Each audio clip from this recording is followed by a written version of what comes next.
Ama çok ısı kaybı olmaz mı?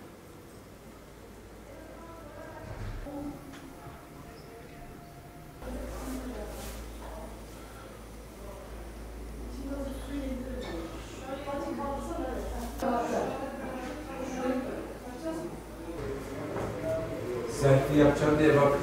Gravatta. Tamam mıyız? Bir tane daha yapacağız. Bir soracağım.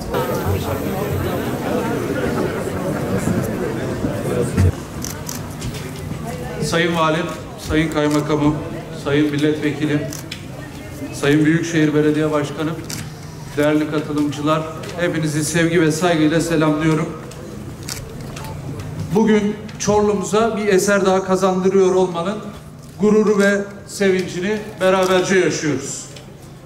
Kentlerin asıl kimliğini ön plana çıkaran, o kentin geçmişten günümüze dek koruyabildiği tarihi yapılar, tarihi eserlerdir. Çorlu'muz her ne kadar tarihi yapılar açısından pek zengin bir kent olmasa da bugün hala tarihi önemi olan, hatırı sayılır miktarda yapılar içerisinde bu binamızda sayılmaktadır. Bizler kentimizde bu saklı kalmış, korunmaya ve yeniden hayata döndürülmeye muhtaç önemli yapıları kentimize kazandırmak için elimizi taşın altına koyduk. Ve geçtiğimiz yıllar içerisinde restorasyon projelerimizi tek tek hayata geçirmeye başladık. Tarihimize, geçmişimize ve şehrimizin kültürüne sahip çıkmak adına başlattığımız Doğanca Evi restorasyonu projesinin yolun daha başındayken uzun ve meşakkatli bir süreç olacağının farkındaydık.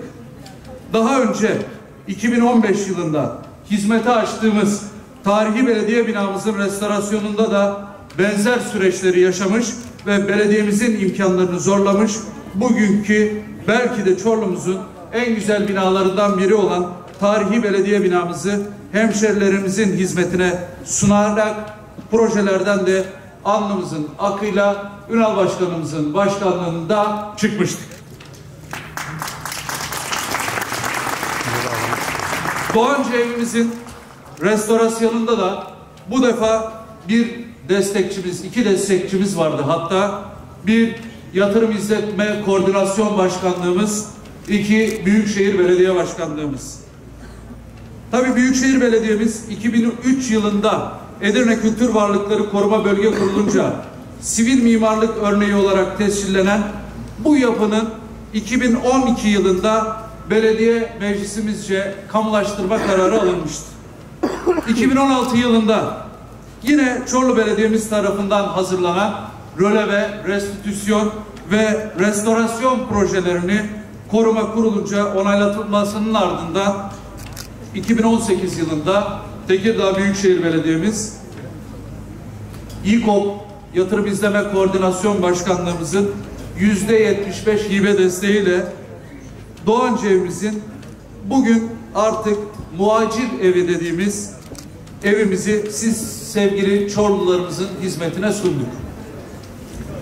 Tarihi değerlerimize sahip çıkma anlayışıyla çıktığımız bu yolda Çorlu'muzun en güzel sivil mimarlık örneklerinden biri olan Doğanca evinin eski sahiplerini, sakinlerini, onların kültürlerini korumak ve gelecek kuşaklara aktarmak, kent ve kentli kültürünü yaşatmak amacıyla gerçekleştirdiğimiz bu projede bize destek olan valiliğimize, Büyükşehir Belediye Başkanlığımıza, Çorlu Belediye'mizin ve Büyükşehir Belediye'mizin kıymetli çalışanlarına, kısaca bugün bu yapının bu hale gelmesinde emeği olan herkese ayrı ayrı teşekkür ediyorum.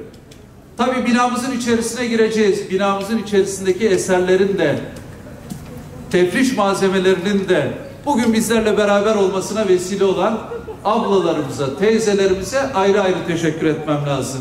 Her birini gezdik. Yaklaşık 400'e yakın evlerde bulunan bu kıymetli eserleri topladık.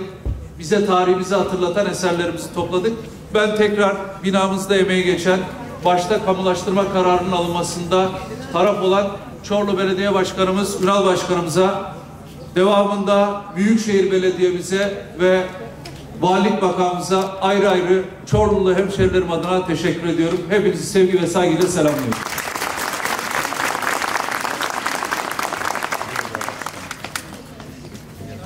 Konuşmalarını yapmak üzere Tekirdağ... Evet, hadi. Hayırlı olsun.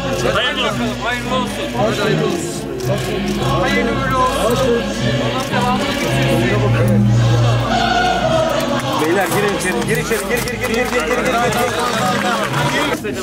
Güzel olacak. Selam teyze. Saygıdeğer Büyükşehir Belediye Başkanı'nın ablası buraya gelin geldi.